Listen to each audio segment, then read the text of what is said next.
Hi guys, welcome back to our channel. So आज मैं आपको एक ऐसी गाड़ी दिखाने वाला हूं जो एकदम दुर्लभ है। मैं इतनी सारी गाड़ियों का रिव्यू करता हूं बट मैं खुद इसको पहली बार देख रहा हूं। यह है महिंद्रा थार का AXT variant which is the base variant. अब इसको किसको लेना चाहिए? उसको लेना चाहिए जिसको सबसे पहले 4x4 की रिक्वायरमेंट नहीं है, जिसको ऑटोमेटिक की रिक्वायरमेंट नहीं है और जिसको थार लेके प्रॉपरली मॉडिफाई करवाना है। बिकॉज यहाँ पे आपको वो सारी चीज़ें मिलती हैं जो कि आपको गाड़ी में रिक्वायर्ड रहेंगी, बस वो चीज़ें नहीं मिलती हैं जो कि आप बाद में मॉडिफाई करवाने वाले हैं। सो बहुत ही सही है, यहाँ पे आपके पैसे भी बचेंगे और जो आपको बाद में मॉडिफिकेशन करवाना है आप एकदम आराम से कर लेंगे। सो यहाँ पे क्या क्या चीज़ें हैं अभी अपन इसके बारे में बात करेंगे। So before we start, special thanks to Star Automobiles for helping me out. तो आपको महिंद्रा का कोई भी प्रोडक्ट देखना है, शोरूम की सारी कॉन्टैक्ट डिटेल्स आपको डिस्क्रिप्शन में मिल जाएंगी। You can contact them. Let's start with the video. Start करते हैं आज का वीडियो। सबसे पहले मैं आपको महिंद्रा थार के AXT वेरिएंट का प्राइस बता देता हूँ। सो उसका एक्स-शोरूम प्राइस है 9.99 lakh which is very affordable compare to LXT variant. यहाँ पे आपको 2,70,000 रुपये कम देना पड़ता है। सो एक तो आपके पैसे बचे, उसके बाद जब आपको मॉडिफिकेशन करवाना है तो 2,70,000 रुपये से आप प्रॉपर मॉडिफिकेशन करवा पाएंगे। और फिर अगर आपको और पैसे भी लगाना है तो आप वो भी कर लीजिए। तो एक तरीके से आपके यहाँ पे पैसे भी बच रहे हैं, अनूपा से वो सब आपको यहाँ पे मिलने वाला है जो कि रिक्वायर्ड है। और जो आप बाद में मॉडिफाई करवाते टाइम चेंज करवाएंगे सिर्फ वो चीज़ें नहीं है। तो क्या क्या है उसके बारे में बात करते हैं। सबसे पहले फ्रॉम द फ्रंट ज़्यादा कुछ डिफरेंस नहीं है, बस आपको यहाँ पे ये डुअल टोन बम्पर नहीं मिलता है और फॉग लैंप्स नहीं है, बाकी सब कुछ आपको यहाँ पे मिलने वाला है। सो वैसे भी बाद में आप ज़्यादा अग्रेसिव बम्पर लगाएंगे तो उससे कोई फ़र्क नहीं पड़ता और लाइट्स तो आप चेंज ही करवाने वाले हैं। So not a major thing. बाकी यहाँ पे अपने पास महिंद्रा का एम्बलम है, ग्रिल बढ़िया लगती है, यहाँ पे थार लिखा हुआ है। उसके बाद हैलोजन हेडलाइट है और यहाँ पे हैलोजन टर्न सिग्नल्स दिए गए हैं। फॉग लैम्प वगैरह नहीं है, बाकी जैसा ही मैंने आपको बताया बाद में आराम से चेंज करवाओ। ऑल्सो यहाँ पे आपको कोई भी एंटेना नहीं मिलता, सो एंटेना की जगह खाली है, वो एक और चीज़ है। बट अगेन देख रहे हो आप, कुछ भी ऐसा मेजर नहीं है। और अभी अंदर की तरफ जाने दो, अंदर सब कुछ दिया गया है, बस वो नहीं दिया गया है जो कि आप बाद में चेंज करवाएंगे। बाकी अपन चलते हैं इस गाड़ी के इंजन की तरफ। सो इंजन में आपको कितनी क्या पावर मिल रही है उसके बारे में बात करते हैं। अब इस गाड़ी का बोनेट ओपन करने के लिए सबसे पहले आपको अंदर से ओपन करना पड़ेगा, उसके बाद ये दो लैचेस को ओपन करना पड़ेगा। सो प्रॉपर जी फील। उसके बाद इसका बोनेट हल्का हैवी है, सो ताकत तो लगाना पड़ेगा। यहाँ पे कोई भी हाइड्रोलिक स्ट्रट्स नहीं है, बाकी यहाँ पे कोई भी इंसुलेशन नहीं दी गई है, बट इंजन बे में पीछे की तरफ इंसुलेशन है, सो वो एक बढ़िया चीज़ है। इन टर्म्स ऑफ इंजन यहाँ पे सिंगल ऑप्शन है, सिर्फ आपको यहाँ पे सिंगल इंजन और सिंगल ट्रांसमिशन मिलेगा। सो मैनुअल बस है, ऑटोमेटिक नहीं है।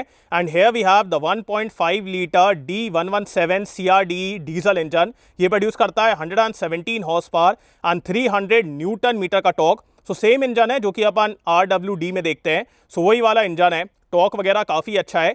बाकी अगर आपको ऑटोमेटिक चाहिए या फिर 4x4 चाहिए तो फिर आपके लिए ये वाला वेरिएंट नहीं है।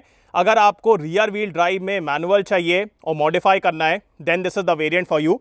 बाकी ये इस गाड़ी का इंजन बे। और अब मैं इसको बंद कर देता हूँ। In terms of build quality कोई प्रॉब्लम नहीं है, एकदम मजबूत गाड़ी है। एंड अब अपन आते हैं इस गाड़ी के साइड प्रोफाइल की तरफ।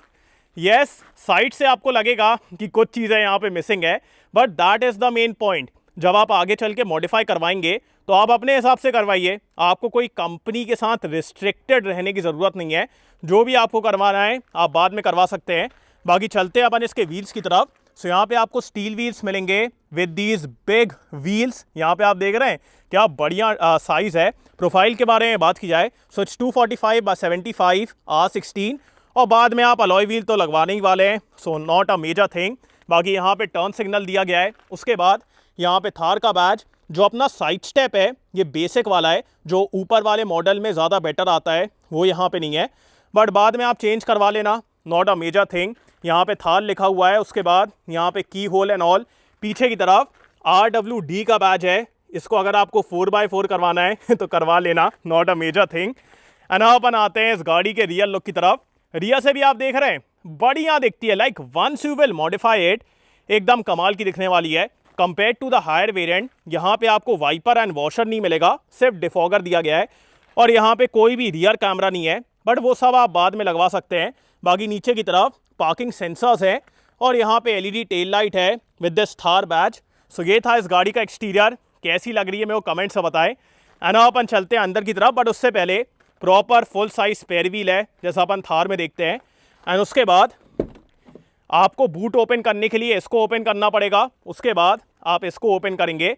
सो ऑथेंटिक जी फील, 50-50 स्प्लिट सीट है। इन टर्म्स ऑफ स्पेस यहाँ पे आपको डिसेंट स्पेस मिलता है, बहुत ज़्यादा नहीं है। सो मेरा सिर्फ बैग आ पा रहा है, बहुत ज़्यादा यहाँ पे साइज़ नहीं है।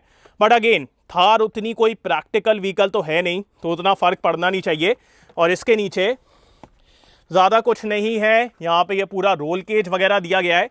सो ये है इस गाड़ी का बूट। अब इसको बंद करने के लिए सबसे पहले आपको इसको बंद करना पड़ेगा, उसके बाद इस डोर को बंद करना पड़ेगा, and that is how you close the boot. So ये था इस गाड़ी का बूट स्पेस। बाकी अपन चलते हैं अंदर की तरफ। सो अंदर क्या क्या चीज़ें हैं उसके बारे में बात करते हैं। सबसे पहले बेसिक सा हैंडल है, उसके बाद डोर अच्छा वाइड ओपन होता है, यहाँ पे थार लिखा हुआ है, विंडो कंट्रोल्स, दो पॉकेट्स आर डिसेंट, और यहाँ पे ये महिंद्रा एंड महिंद्रा भी लिखा हुआ है। So this looks very authentic. अब अंदर की तरफ जाने के लिए अगर आप यहाँ पे देखेंगे तो इसको पुल करके you can directly go into the second row. अब ये गाड़ी उतनी प्रैक्टिकल तो नहीं है, we all know this. So second row में स्पेस तो अच्छा है, बट यहाँ से जाना आना उतना कंफर्टेबल नहीं है। बट बिकॉज ऑफ दिस ये जो एक बार में पूरी आगे आ जाती है, हल्का सा कन्वीनियंट हो जाता है। बाकी अब मैं आपको अंदर चल के दिखाता हूँ। So now I am in the second row. अब ये आगे वाली सीट मैंने अपने हाइट के हिसाब से एडजस्ट कर ली है, मेरी हाइट है 6 फीट, और मैं आपको स्पेस दिखाता हूँ। सो अगर आप यहाँ पे देखेंगे मेरे को अच्छा स्पेस मिल रहा है, नीचे उतना अच्छा स्पेस नहीं है। मतलब अगर मैं ऐसे करके बैठूं देन इट्स कंफर्टेबल, बट अगर मेरे को पैर यहाँ की तरफ करना है तो फिर ये वाला पार्ट और ये सब हल्का सा ऑब्स्ट्रक्शन क्रिएट कर रहा है, तो पैरों के लिए उतना कंफर्टेबल नहीं है। बाकी Thai support is kind of okay. और अगर मैं हेडरूम के बारे में बात करूं, सो हेडरूम के मामले में तो बिल्कुल भी दिक्कत नहीं है, बहुत अच्छा हेडरूम है, और सीट को रिक्लाइन करने का भी ऑप्शन है। So it's comfortable once you get in. अंदर आने में दिक्कत होती है, but once you are here तो फिर उतना अनकंफर्टेबल नहीं है, उतनी कोई दिक्कत नहीं है, बढ़िया आपको यहाँ पे कंफर्ट मिलेगा। ग्लास एरिया वगैरह भी काफ़ी अच्छा है, और यहाँ पे क्या क्या चीज़ें हैं वो मैं आपको दिखाता हूँ। तो सबसे पहले यहाँ पे कोई भी हैंडल वगैरह नहीं दिया गया है, देना चाहिए था।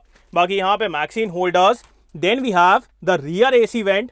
देख रहे हो आप, जो मैं आपको स्टार्टिंग में बता रहा था कि यहाँ पे आपको सब नेसेसरी चीज़ें मिलने वाली हैं, वो आपको यहाँ पे देखने को मिलेगा। So we have the rear AC vent, यहाँ पे type C charging point, phone रखने के लिए स्पेस, सेंटर में एकदम हल्का सा हम्प है but not a major issue. यहाँ पे आप 2 अडल्ट्स को ही आराम से बैठा पाएंगे, सो वो एक बात है। बाकी यहाँ पे ये वाइट लाइट दी गई है, so it looks premium. And उसके बाद ग्लास एरिया आप देख रहे हैं कितना अच्छा है, यहाँ पे ये रोल केज भी दिया गया है। And then we have the seat belt, ISOFIX mounts भी हैं, ब्लैक कलर की लेदरेट अपहोल्स्ट्री है, और यहाँ से आप सीट को रिक्लाइन कर पाएंगे। So this is the pull tab. So बढ़िया है, यहाँ space and all is good, बस अंदर आने की और बाहर जाने की दिक्कत है। बाकी अपन चलते हैं आगे की तरफ। सबसे पहले मैं आपको इस गाड़ी का की फॉब दिखा देता हूँ। सो यहाँ पे आपको टिपिकल महिंद्रा का की फॉब मिलेगा, यहाँ पे महिंद्रा का ट्विन पीक्स का लोगो, उसके बाद यहाँ पे क्रोम का यूज़ किया गया है। And then we have lock unlock and find me, और अगर आप इसको प्रेस करेंगे तो की ओपन हो जाती है। बाकी जो दूसरा वाला की फॉब है इसमें आपको कुछ भी नहीं मिलेगा, सो सिर्फ सिंगल की फॉब में फंक्शंस दिए गए हैं, और दूसरा वाला बेसिक है। बाकी यहाँ पे आपको एकदम बेसिक से ORVM मिलेंगे, इसमें कोई भी इलेक्ट्रॉनिक एडजस्टमेंट नहीं है, कोई भी ऑटो फोल्ड कुछ भी नहीं है, बट ये सब आप बाद में मॉडिफाई करवा सकते हैं। बाकी बेसिक सा हैंडल, और स्टार्ट करते हैं इसके डोज से। सो ये आपको एकदम बेसिक मिलेगा। उसके बाद 2 पावर विंडोज़ हैं, ORVM का कोई भी कंट्रोल नहीं है, और यहाँ पे थार लिखा हुआ है, 2 पॉकेट्स आर डिसेंट, इल्यूमिनेटेड की स्लॉट है, सो नाइट टाइम में आपको होल ढूंढने में दिक्कत नहीं होगी। बाकी यहाँ से आप फ्यूल लेड ओपन कर पाएंगे, this is for the auto start stop. ये आपका इंस्ट्रूमेंट क्लस्टर के कंट्रोल्स हैं, headlight levelling. Then we have height adjustable driver seat. So देख रहे हो क्या बढ़िया चीज़ें यहाँ पे दी गई हैं, और ब्लैक कलर की लेदरेट अपहोल्स्ट्री है। now अपन चलते हैं अंदर की तरफ। अब जैसे ही आप इस गाड़ी के अंदर बैठेंगे ऑब्वियसली आपको कुछ चीज़ों की कमी फील होने वाली है, बट जैसा अपन ने स्टार्टिंग में बात किया कि यहाँ पे आप मॉडिफिकेशन करवाएंगे, सो ये सब कोई बड़ी चीज़ें नहीं है। बाकी इन टर्म्स ऑफ फीचर्स यहाँ पे क्या क्या चीज़ें हैं उसके बारे में बात करते हैं। सबसे पहले आपको सब कुछ हार्ड प्लास्टिक मिलेगा, यहाँ पे ये हैंडल दिया गया है। उसके बाद स्टेयरिंग के बारे में बात की जाए, so compare to the higher variant यहाँ पे कोई भी स्टेयरिंग माउंटेड कंट्रोल्स नहीं है, तो एकदम ब्लैंक स्टेयरिंग है। बाकी इसमें आपको फ्लैट बॉटम मिलेगा, यहाँ पे महिंद्रा का नया वाला emblem. In terms of adjustment यहाँ पे सिर्फ टिल्ट का एडजस्टमेंट है, टेलीस्कोपिक नहीं है। और यहाँ पे अपने पास हेडलाइट के कंट्रोल्स और यहाँ पे वाइपर के कंट्रोल्स दिए गए हैं। ऑल्सो अंदर चढ़ने के लिए और बाहर उतरने के लिए यहाँ पे प्रॉपर हैंडल है, ये दोनों तरफ दिया गया है। सो इसको पकड़ के आप आराम से अंदर आ पाएंगे, बाहर उतर पाएंगे। सो ये एक बढ़िया चीज़ है। And coming towards the instrument cluster, so ये तो यार एकदम सेम ही फील होता है, इसमें कोई भी ज़्यादा डिफरेंसेस नहीं है। यहाँ पे अपने पास एनालॉग डायल्स हैं जो कि मेरे को बहुत अच्छे दिखते हैं, और यहाँ पे टैकोमीटर, उसके बाद यहाँ पे स्पीड, और अगर आपको इसको कंट्रोल करना है तो यहाँ से आपको करना पड़ेगा। So you can look at DEF level, उसके बाद distance to empty, average fuel economy, then we have speed, warning history, settings, trip A, trip B, mileage and also ये सब चीज़ें यहाँ पे दी गई हैं। बाकी सिर्फ मेरे को यहाँ पे एक चीज़ लगा कि TPMS आपको नहीं मिलता है, बाकी आजकल वो बाद में भी लगवा सकते हैं, so not a major thing. बस आपको यहाँ पे TPMS नहीं मिल रहा है, वो मेरे को एक मेजर मिसिंग लगी। बाकी यहाँ पे कुछ भी नहीं है, ये बढ़िया सा स्पेस दिया गया है। सो अगर आपको कुछ सामान वगैरह रखना है रख लीजिए, बाकी बाद में आप यहाँ पे प्रॉपर इंफोटेनमेंट वगैरह लगवा सकते हैं।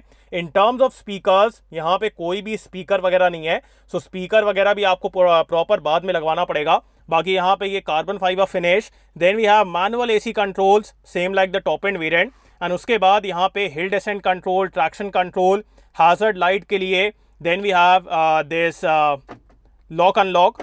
सो यहाँ से आप गाड़ी को लॉक अनलॉक कर पाएंगे। सो प्रॉपर यहाँ पे ये टॉगल्स दिए गए हैं, कंट्रोल्स दिए गए हैं। उसके बाद यहाँ पे 12 वोल्ट है, and then we have some space है जहाँ पे आप फ़ोन वगैरह रख पाएंगे। This is the gear lever जो कि प्रीमियम फील होता है, और यहाँ पे भी स्पेस है। उसके बाद सेंटर में आपको दो छोटे छोटे कप होल्डर्स मिलेंगे। सो छोटे हैं, ज़्यादा बड़े नहीं है। बाकी यहाँ पे आप देख रहे हैं same like the top end variant, proper armrest है, और ड्राइवर साइड आपका स्लाइड भी होता है। सो अगर आपको इसको स्लाइड करना है वो भी आप कर लेंगे, ये वाला स्लाइड नहीं होता है। बाकी इसके ऊपर आपको सॉफ्ट टच लेदरेट मिलेगा। And in terms of space, इसके अंदर थोड़ा सा ही स्पेस है, ज़्यादा नहीं है। बाकी लॉकेबल ग्लव बॉक्स है, और इसके अंदर भी आपको थोड़ा सा ही स्पेस मिलेगा, बहुत ज़्यादा नहीं है। बाकी यहाँ पे manually dimming IRVM, then we have a ticket holder, और यहाँ पे एक मिरर दिया गया है, एटलीस्ट मिरर दिया गया है, वो एक बढ़िया चीज़ है। इन टर्म्स ऑफ सेफ्टी, इस गाड़ी में आपको dual airbags, ABS, EBD, traction control, ये सब कुछ मिलता है। सिर्फ आपको यहाँ पे TPMS और रियर कैमरा नहीं मिलेगा।